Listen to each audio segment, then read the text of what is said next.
What if I told you that there's only one trading framework which you would ever need for the rest of your trading career? During this lecture, I'll be sharing with you 369 in action. Welcome to today's lecture. Here we're on the RE chart of Nasdaq, and what I will be sharing with you is the first trading day's delivery after I introduced the concept of 369 and its importance on time with the world. Throughout this day, there were plenty of trading opportunities. I'm going to be sharing with you each one of them, and I'm going to be breaking down to you how you could have been able to capture these trades. Now, before we dive into the lecture, I want you to pause this lecture for a moment, and I want you to take a look at this RE chart of Nasdaq. Try to find for yourself where the opportunities were actually presented that made sense to you. Now, I know that some of you never want to pause these lectures because you just want to, get to the information, etc. But trust me, pause it for a moment and try and break down for yourself where you see opportunities from this RE chart. I hope that you paused the lecture because I will now continue. Here I've added circles around very specific swing points on Nasdaq. Each one of these individual 5 swing points provided lower time frame trading opportunities, and throughout this lecture I'll be breaking each one of them down to you. First of all, we're going to be paying attention to this RECB right here. This RECB was to me the most important range to monitor heading into the day of Monday. On this day, what you can see is that the market at first opened up and repriced towards the upside. Notice that we saw the market consolidate inside of the range of that RECB, and eventually we saw the market just go back and forth from the higher end to the lower end. That right there was one short. We then saw the market move from the lower end towards the upper end of the RECB and actually expand above it. Notice that the market, however, failed to utilize the RECB as support on price. That right there had to do with intermarket relationship and this being price distortion right here. But that right there provided a shorting opportunity. We then saw the market expand towards the downside, and notice that throughout this expansion, this RECB was created as the market expanded below the range of this old RECB right here. Notice that we saw the market retrace into that newly created RECB. Institutional order flow entry drill took place, IOFET, where the market simply tapped into this imbalance right here, and we then saw the market expand towards the downside. Notice that the market took out sells liquidity resting below this low, and from there on we saw the market reprice towards the upside throughout power hour. Do you see how from the RE chart you're already able to see on the lower time frames where opportunities are being presented? This is how you utilize an RE chart to actually frame your trade setups. If you cannot see it on the RE chart, you have absolutely zero business going into the lower time frames. Keep that in mind. We're going to begin this lecture by paying attention to the trade which I took in advance of the 9:30 open. This was a short and it was a beautiful market maker sell model. I will now be sharing the execution video with you.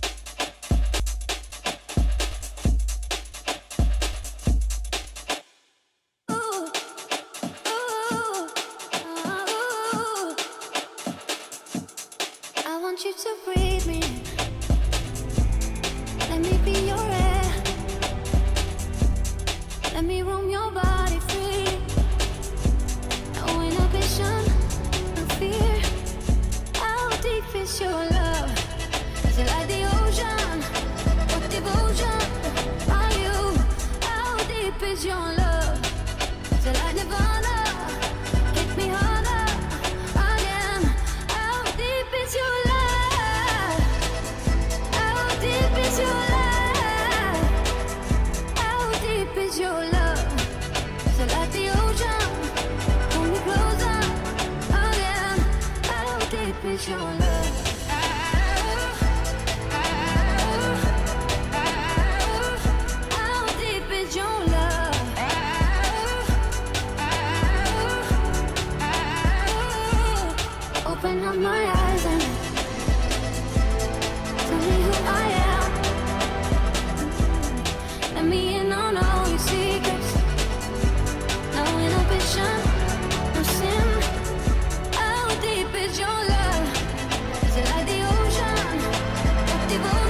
So you have just seen the execution video in which I shorted Nasdaq from this high right here and I rode the market down towards these sell-side liquidity pools right here.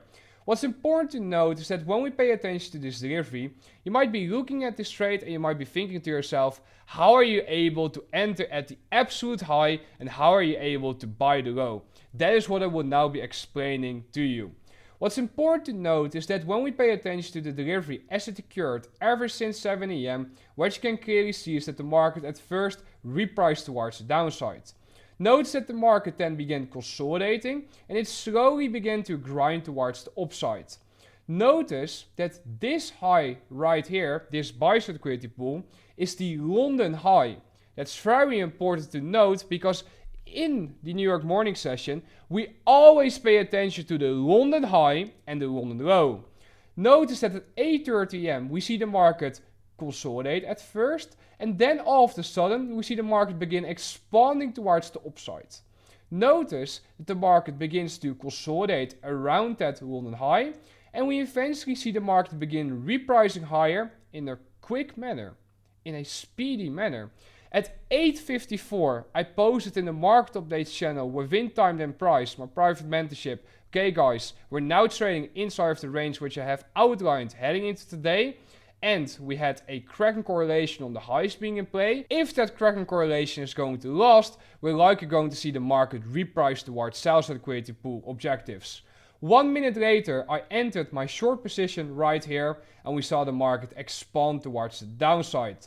Now, what I want you to pay attention to is the time right here of this short being entered. Notice that the exact time was 8:55 AM. When you add up the numbers, individually, what you will get to is the following. You get to 8 plus 5, which equals 13, plus 5, which equals 18. What does 8 plus 1 equal? It equals 9. And that right there was the perfect time for the market to begin rolling over. Notice, however, that this was not the absolute high, because 1 minute later we saw the market take out that 8:55 high and then the real reversal occurred. Notice that this, however, was a minor push. If you, however, compare intermarket relationship right here, you're going to be noticing something interesting if you pay close attention to detail. When you enter at smart money reversals, what you do is you enter with a rather wide stop, and the reason being is because that way you are allowing for the market to simply make one more push higher before the real reversal takes place. In this case, what you can see is that it was a minor liquidity sweep before the market displaced lower. Notice that I've also outlined this dashed line right here. What do you think this dashed line represents? It represents a Kraken correlation with ES. ES did not take out the London high. And because ES did not take out the London high, whilst Nasdaq did, that right there is SMT. That SMT is signaling to me, alright, price is likely going to form a swing high soon. What I want you to see as well is that price was trading inside of the upper end of the RECB, which I had outlined. And from there on, we saw the market displace lower. Notice that we see this CB being created, and as the market retraced into that CB, that provided another shorting opportunity when 9 AM opened high. Notice that the market eventually expanded towards the downside and traded below this sequence of imbalances. So the market then consolidates, and this consolidation right here has one function. It's called time distortion. And what happens throughout time distortion is that high frequency trading algorithms are being provided the opportunity to begin filling their short orders around a specific price. This right here will last until the next key time takes place and until intermarket relationships suggest that the next expansion leg is going to take place. We see the market expand eventually very heavily and very quickly towards the downside, and the market reprices towards the sell-side liquidity pool. Notice that we saw the market reach the lower end of that RECB as well, and from there on we saw the market eventually reverse and draw towards the upside. Do you understand why I always partial at logical levels? Look, you need to realize that at the end of the day, it's simply a matter of getting out at levels that you know could be very important when it comes to the beginning of a new swing point. So what you can see is that the market repriced from the London high all the way towards the previous cycle low, the low from 7 to 8.30. But isn't that already big enough of a potential range to profit from? Of course it is, guys. Like, I want you to start thinking more in the perspective of, okay, what is the most logical price swing to you? And that might mean that you take different trades than I would take, and that's completely fine, because what I will be sharing with you now is other students that took other trades throughout this day. And that right there is a result of them understanding exactly what sets up every single price swing. I hope that you're ready, because I'm sharing with you the real application of 369 now. Notice that we see the market eventually reverse and it expands towards the upside. If you missed the move, don't worry. The next one is always around the corner. Once you start to realize that there are countless trading opportunities every single week, you begin to see as well, hey, it doesn't matter that you miss a move, because the next one is just around the corner. All it takes is a bit of patience and for IPTA to show its hand to you. Once you start to see this again and again and again, it will become easier for you to also say to yourself, alright, I missed the move, all good, because a new one will come. Here we can see Ari MXM his executions, and what I will be sharing with you now is from the moment that he entered his trades all the way towards the exit of his trades as well. Enjoy his execution video. Believe in me one last time, because I'm gonna.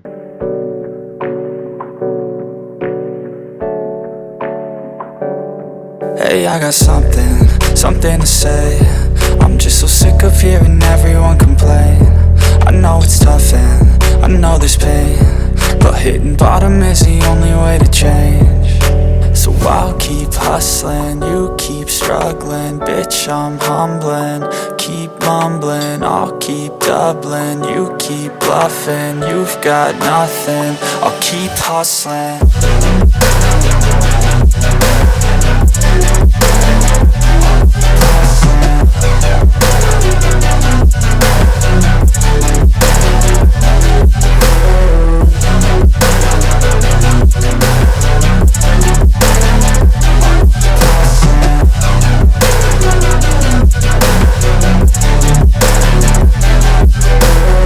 I've seen a lot of people who don't know what work is. I've seen a lot of people who don't know what thirst is. I've had a taste of evil and tried to cure the sickness, but I just keep my head down and focus on the facts. I'm setting down gravel while you just follow the path. I'll lead them into battle while you're just too scared to act.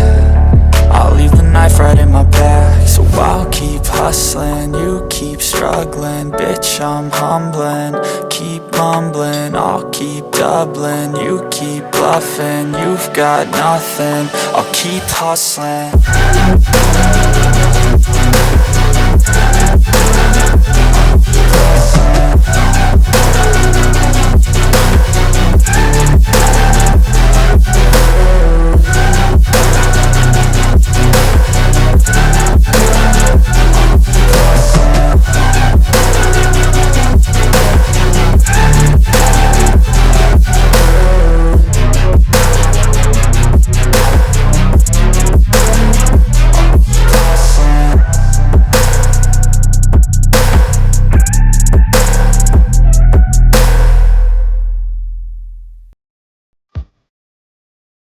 What I want you to see is that when we pay attention to the way that Ari, who is a TMU student, actually executed, what I want you to see is that at 9:42 he entered his first long position.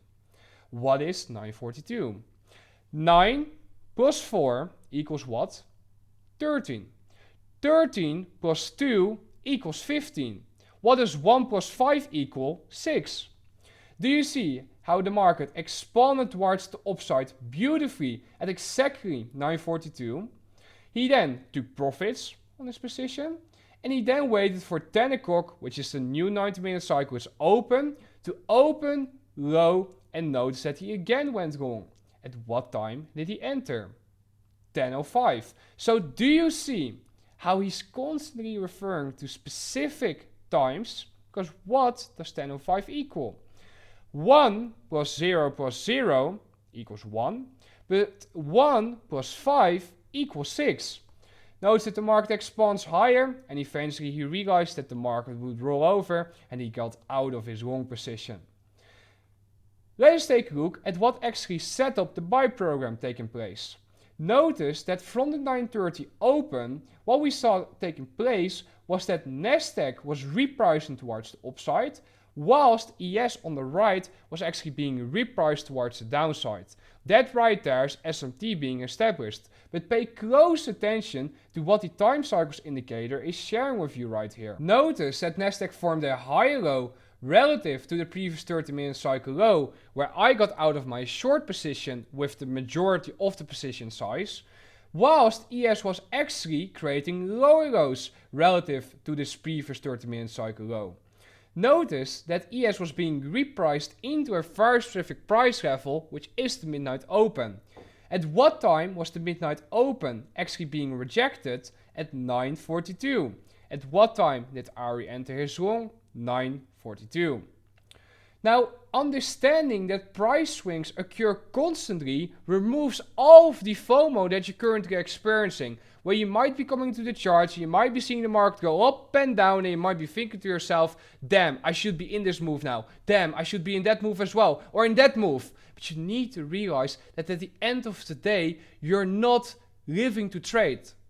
Once you start to realize that you're not simply living and waking up each day to go behind the screens and press buttons for the sake of pressing buttons, but that you're actually utilizing trading as the vehicle to live the life that you want to live, that is when everything will change. All that it takes is just one good setup. The setup which makes the most logical sense to you, the setup which you actually see taking place hours in advance, and once you start to see these setups before they actually unfold and you start to become able to anticipate them, that right there is when you'll feel at peace as well. And that is what I want you to work towards. Now let us take a look at another execution that took place after Ari actually went out of his longs. Notice that another student, Bird, actually shorted the high of the day. Why did he short the high of the day? That's the question you might be asking yourself. Well, what I want you to see first of all is that he has annotated this diagonal line.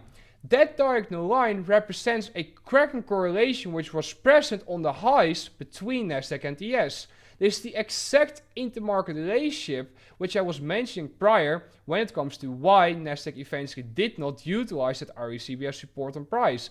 There was a huge time cycle SMT on the highs. That right there was already the first sign that the market would likely form a swing high soon. Notice that we saw the market reprice towards the downside beautifully, and we saw it reprice towards the low, which formed at 9:30 a.m. Now, when we compare Nasdaq to ES, what I want you to see as well is the following. What I want you to see is that Nasdaq formed its respective high of day at a very specific time. Pay close attention to what I've annotated. 10:09. This right here is IPTA times through the perspective of purely minutes. What is the minute? The 9th minute of the 10th hour. Are you beginning to see how you can utilize IPTA times to confirm smart money reversals to you? Once you start to see that the most important swing points always secure at IPTA times, from that moment in time, you'll come to the charts and you'll begin to smile, because you'll begin to see, hey, all that you need to wait for is you need to wait for the full steps that I've outlined throughout the introduction lecture to 369, and from there on, it's simply a matter of waiting for the right time, and there you go. Notice that this upclose candle is your bearish order block, and price kept on rejecting that bearish order block again and again and again before eventually rolling over, heading into the end of the New York morning session. Now what's important to note is that on the right you can see that there was another SMT between Nasdaq and ES, where Nasdaq took out the previous 90-minute cycle high whilst ES never did so. But if you don't trade Nasdaq, the same logic works on ES. and all other markets. Because what I'm outlining to you here is the truth behind every single financial market. Once you start to just dive into your own charts and you start to pay attention to all of the steps which I'm outlining to you, from that moment in time you'll begin to smile, because you'll begin to realize exactly what has been hidden in plain sight for centuries now. Or if you missed the full AM session, PM will provide. Pay close attention, for example, to this trade from Duran, who actually executed throughout the third 90-minute cycle, the final 90-minute cycle of the day, where you can see that he went short as the market retraced off this expansion towards the downside. He took profits below key sales liquidity pool objectives, and I will now walk you through exactly what the thought process behind this trade was. Notice that we saw the market reprice very slowly towards the upside on Nasdaq after we opened low 40-second 90-minute cycle. And I know that some of you might be listening to me speak now, and you might be like, damn, this is a lot to take in. You're paying attention to a lot of different steps. But here comes the thing, guys. I want you to understand that it feels that way because you haven't studied this long enough. You haven't dived into your own charts enough times to actually see this again and again and again. But once you start to get more experience, you'll be able to see that it's always the same repeating sequence of events that's setting up these market swings. And once you start to see that, all of a sudden it will become easier for you as well to anticipate them taking place. What we see taking place is that the market slowly grinds towards the upside, and what does retail think as is occurring? Retail thinks to themselves that this right here is a strong support level which has been reached. That right there is sales liquidity which is being engineered, which we can target at a later moment in time. Notice that the market repriced towards the upside, and we see the market have this little buy program. Notice the imbalances which formed on the left side of the curve right here. Keep in mind what we started this lecture with, that RECB which I had outlined in red. Notice that the market reprices into the middle of that RECB, and notice that we eventually see the market form a swing high right here, and the market begins to displace towards the downside. At what time did the swing high form? At 2:25 p.m. to each other. And please note that when it comes to paying attention to the PM session, you always utilize the full 24-hour number. Meaning, what you do is you add 1 plus 4, which equals 5, plus 2, which equals 7, plus 5, which equals 12. What does 12 equal to? 1 plus 2 equals 3. Notice that the market displaces lower, CB gets created, 2:30, the third 90-minute cycle opens up, open high. This by itself was already a potential short, however, Duran actually executed later. No problem, why not? Because even if you miss the first shorting opportunity or even the second shorting opportunity, there's always going to be another opportunity to get in sync with the move as long as the range between A to B is actually big enough. What you see taking place is that the market reprices below this BC right here. A retracement into that BC occurs. This is your true inversion value gap. Notice the juicy market structure shift pattern as well. Imbalance on the left side of the curve, low forms inside of that imbalance, displacement through that imbalance with a newly created imbalance. That right there is the market structure shift pattern, which I've been outlining to you for years now. Notice that the market retraces into that range before expanding towards the downside. Notice that a new CB gets created. We see the market retrace into that before expanding towards the downside, beautifully targeting sales liquidity resting below this low. Or let's take a look at Power Hour in action. Here we can see Tom, his trade, who is again another student of mine. Look, what's important to note, guys, is that what I'm outlining to you here is all these different opportunities that were present throughout the first trading day, yes, after I introduced to the world the concept of 369 and its importance on time, and do you see how so many students were already able to trade in sync with that? Now, within TMU, I've been teaching this concept for more than 1.5 years already. However, for the public, this concept is now out there for them to research and to actually dive into. And what's important to note is that it's so fun to see how the people that have already been with me for quite some time and have already dived deep into everything which I've shared publicly for free are now able to internalize the concept very quickly and actually add it to the existing protocols. And boom, what's happening? Results after results after results after results. I wonder what all the people that were trying to speak about me in a negative way are thinking to themselves now. I think they're kind of scared, but hey, that's a story for another time, right? What I want you to see is that Tom went wrong right here after we saw the market reprice towards that sell-side liquidity pool objective, which I had outlined to you right here. Notice that we see the market reverse from there and beautifully draw towards the upside, drawing towards this buy-side liquidity pool. Now here's a little homework assignment for you. What I want you to do is I want you to go into your own charts of both ES and NASDAQ, and I want you to pay attention to at what time the absolute low of the afternoon session took place. I can already give you a hint, it's going to be another 369 time. With that being said, this lecture comes to an end. I hope that you found it insightful. Please let me know if you would like to see more lectures like these, where I take you into the charts and actually show the application of everything which I'm outlining to you throughout my educational lectures.